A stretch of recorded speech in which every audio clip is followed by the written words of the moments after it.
Next on stage, we have Vanessa Eriksson. Vanessa currently heads the newly established role, SVP, Chief Data Officer at Nets Group. So there she's driving the data insights agenda.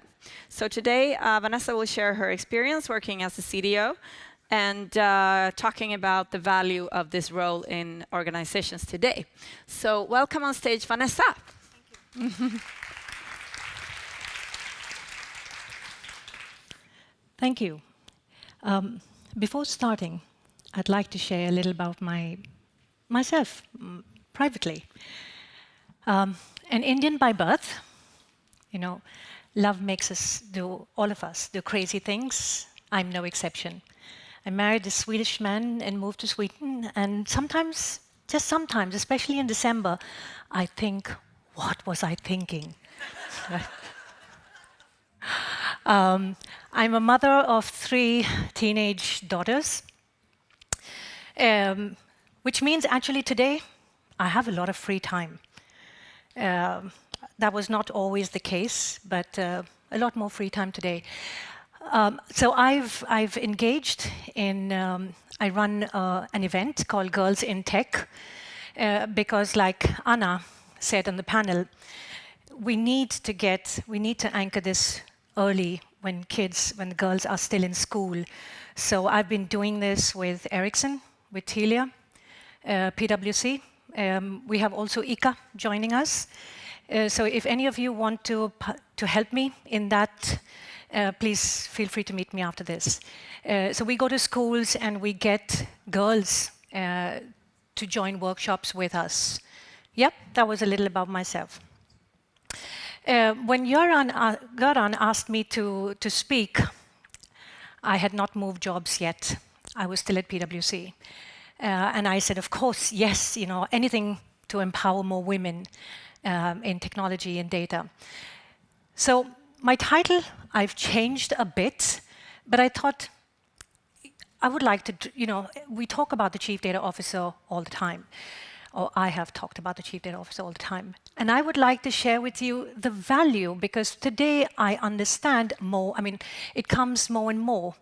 And I think I'd like to share with you the value, why do you need a Chief Data Officer? What value do you get from having a Chief Data Officer in place?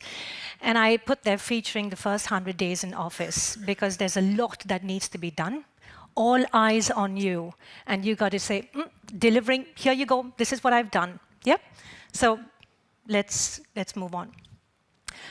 Professionally, I've been a Chief Data Officer for the last 4 years.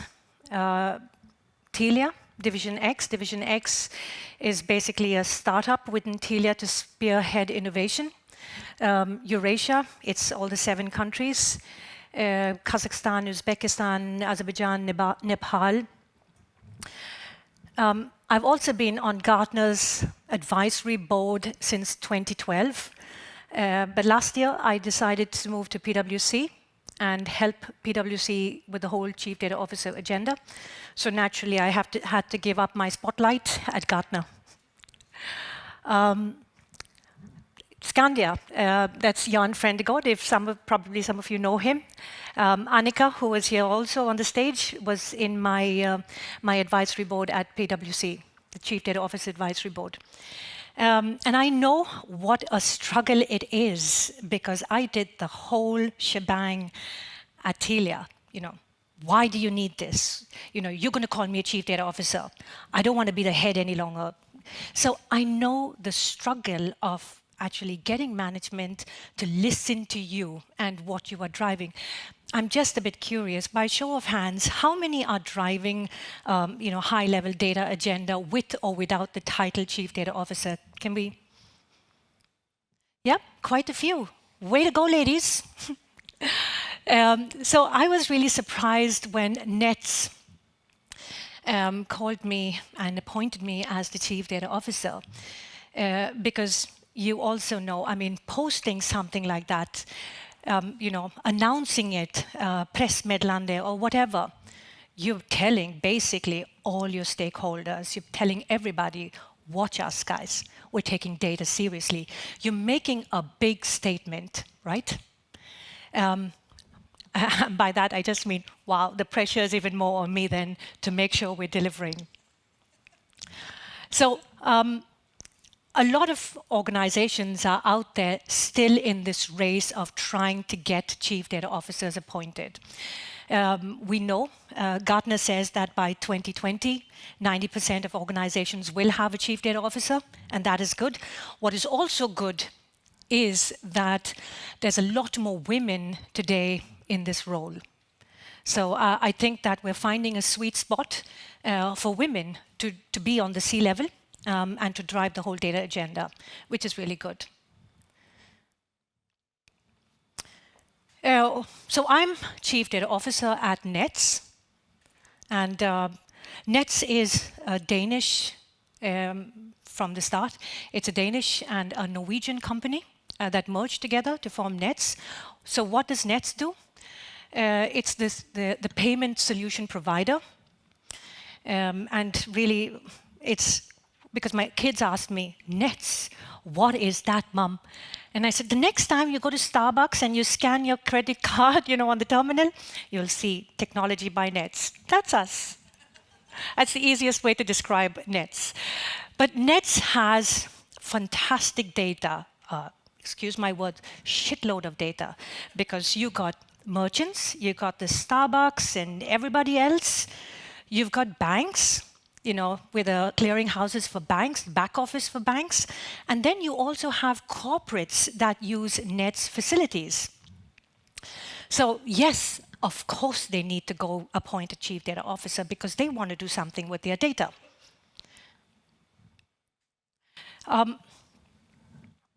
I've put here, what needs to be done the first 100 days in the office. To go back to my own,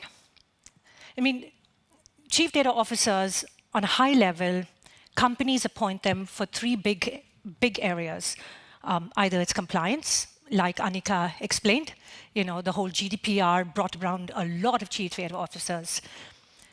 You've got innovation, like Division X. They want to do monetization of data, they want to find new revenue streams, so that can be another area. And then you have the hardcore data management, the enterprise. So those are three areas chief data officers are typically being appointed today. So based on the area you are appointed for, or you have to drive, create a roadmap. Now keep in mind, you also have, if you're looking at Gartner or PwC or whatever, you have the defensive and the offensive, right? You've got the whole compliance and then all the artificial intelligence, what fun stuff can I do with data? So with those two in mind and putting yourself there and saying, okay, so what am I driving? Create your roadmap. And the roadmap is not for anybody. You don't have to really go out and show everybody what I'm doing. It's for your own sanity check, Okay, I need to talk to the architects. I need to find what is the way of working in this organization. Who's the data owners? Walk around in the business. I spent over a month talking to over 50 people in the organization just to try and understand, so where's the pain? How is this company really doing? Because let's be honest, does management really know that much? What happens right down, they don't. So spend the time you need to, at all levels, find the company, the pulse of the company. And then you can start with, a maturity. There's several models, right, of maturity models.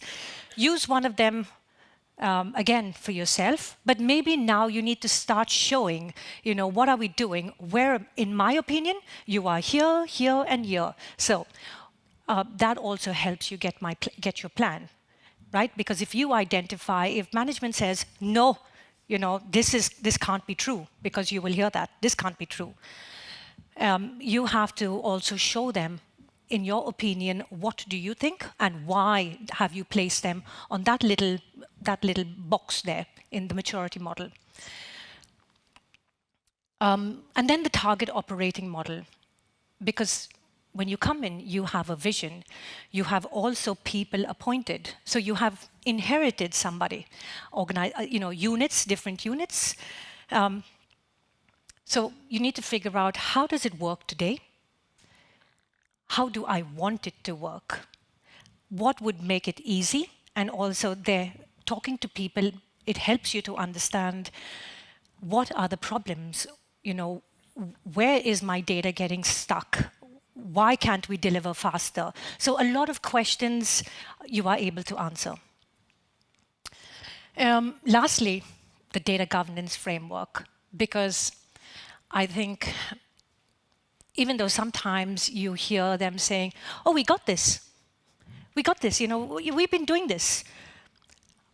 I think you need to talk to really the people who put their hands up and say, we're data stewards, and figure out, so is this really working, or is it just on PowerPoint or in the Colibra tool, right? So you really need to figure out, how is it? And then we all know data governance, there's no one model that fits all. So figure out the organization structure and try to create a structure. If it is working, fantastic. Then you're coming into a really nice organization with it. But otherwise, they brought you there to solve their problems. So create a data governance structure. How are you going to drive it? And hand it over. So this is typically the first 100 days what I would recommend. POCs. We all hear the term POCs, the pilots, right? I think some organizations are almost fed up of hearing POCs.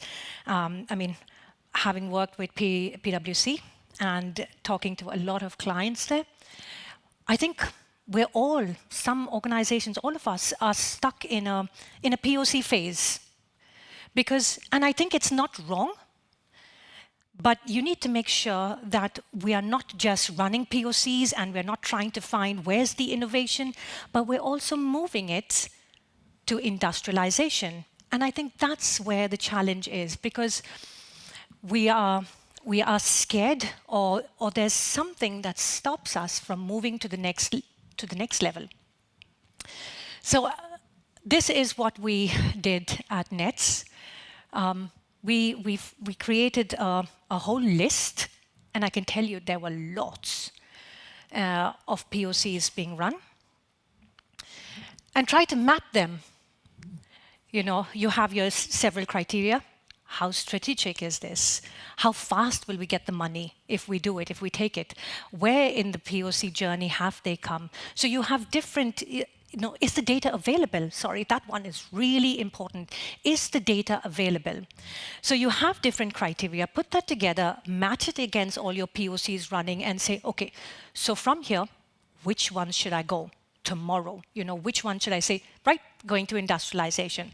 But don't forget, you also need to get management to approve of that. And that would be your next, pick up yourself, go there and say, I really believe in this one, and justify why.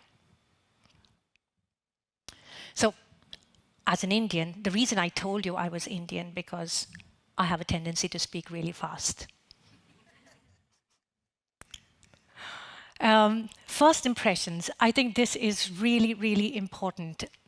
Because, you hear the term, the expression, we want new eyes, a fresh set of eyes. And that is really, that really adds value to an organization. So with your new set of eyes, what do you see? And I think it's very nice to plot it like this and say, okay, so I see this, this, and this, your governance structure, your legacies, there's no ownership. Identify everything that you have and then plot them and see which ones are really painful to the organization, which ones need to go first, what should I be addressing?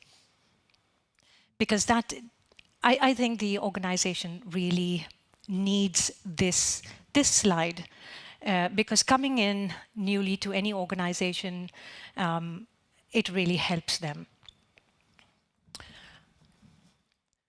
Lack of trust in the data. I think that's a big one, right? Because I think all of our organizations, we always have some place where you say, don't trust the data really, or we're playing with it. We're doing cosmetics when you get the reports. Skill competencies are sourced externally. And I've put that here because data scientists, they are bloody expensive, aren't they? So you want to make sure, yes. I hear all the gasps, yes. I mean, they're bloody expensive. So we want to make sure, and I'm sorry to all the consultants in the room. Yes. You want to make sure that you are getting that knowledge built in-house. And that's why that is on the list. And then, when you've done your whole study, you got to build your vision and strategy. And it's very important to build your vision based on the company, the organization vision and strategy as well, because otherwise, we're going in different directions. And I was really lucky here because at Nets, it is excel and explore the customer journey. That's their vision. So what do I want to do at Nets? And I'm very happy to share the vision that I created. It is fortify data to be the game changer at Nets. Strengthen it. You've got a lot of data. What is missing? How can we fortify it, strengthen it to take us to the next level? And I want to deliver through value from data through security, speed, strategic partnerships. Security, because all of us, we know if your backs are not covered while playing with data or working with data, you're in deep caca, right? Speed, you want agile technologies, you want cutting-edge technologies, agile ways of working, cutting-edge technologies. That's what you need, because everybody wants it kind of yesterday. Are you done? We wanted it yesterday. Strategic partnerships, because I think there are companies out there doing fantastic work. Do you really want to spend the time and build it yourself? Because it takes a lot of time. Who can we partner up with on a strategic level? And all that, keeping in mind that keep it simple. Because if you don't keep it simple, I'm going to lose everybody in that game. So I've built it, excel and explore.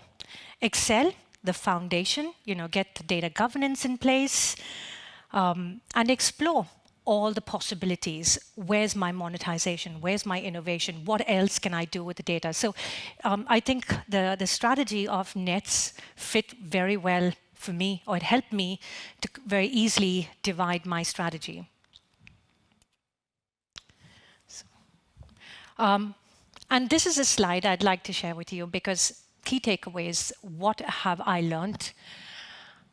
What is the value of a chief data officer, like I said to you right at the start? I'd like to share that with you. A single point of contact for the organization. Because I think, today you have organizations, running different streams, right? And if there is a problem, you don't know really who to go to.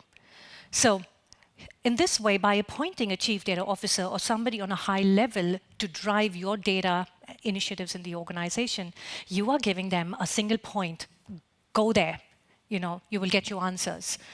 The breakdown of silos, and again, it comes back to having a single point because organizations will continue to work in silos. And this is, by appointing a chief data officer, you are also given a mandate to break this down and create a holistic view for data in your company.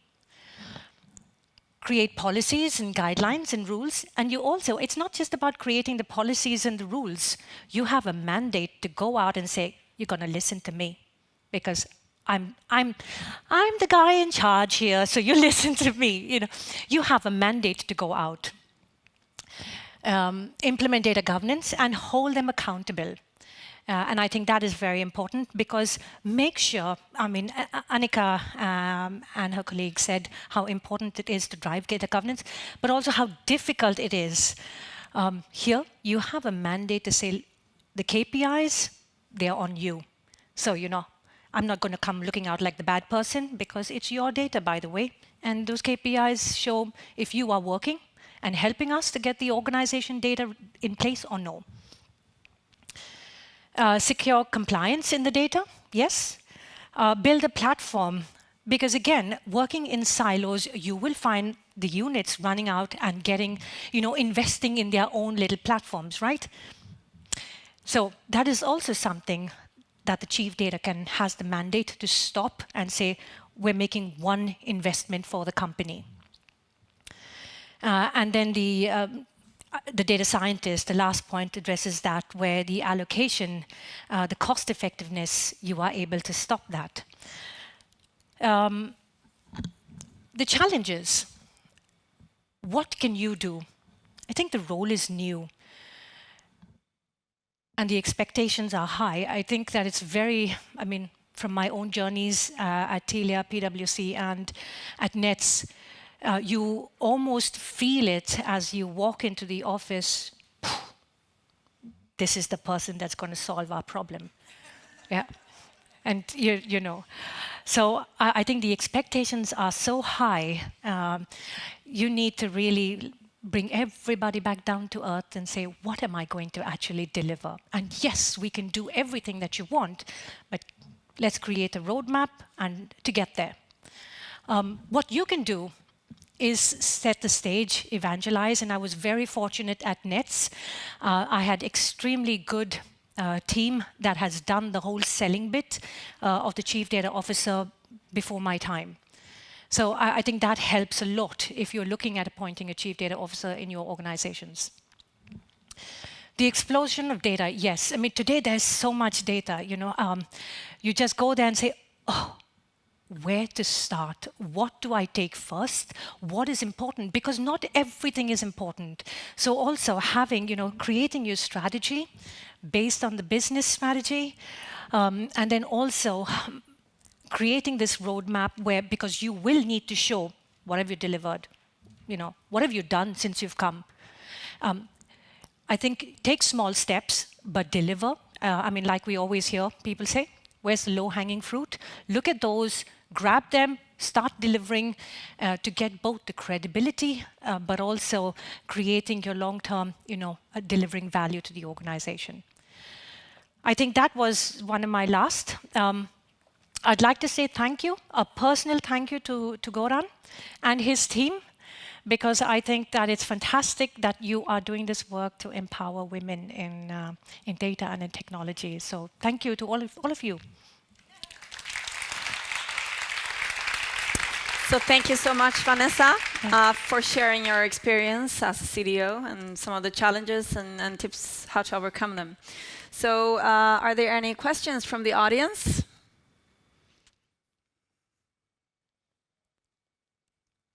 What? Was it really that clear? We have one up here. What's your background? Yeah, I get that a lot. And I think that there is no, because, so my background is economics, and Indian history, so it has nothing to do with data, really. But I get that a lot because I think, especially the youngsters, they want to know what line should I be pursuing for the chief data officer. And I think that today there is no one line where you can, but I think if you complement it with analytics, building strategy, business strategy, so you're filling the whole spectrum to be able to get there. Or the other way is, I have a student, a CDO student, come learn on the job. So, just giving back to society, have somebody come in and work with me, helping this person to also get that sort of online working, on-hand working experience. More questions? Well, then, thank you so much, Vanessa, for sharing your... There was one more question there. Way in the back. Have to run with the microphone.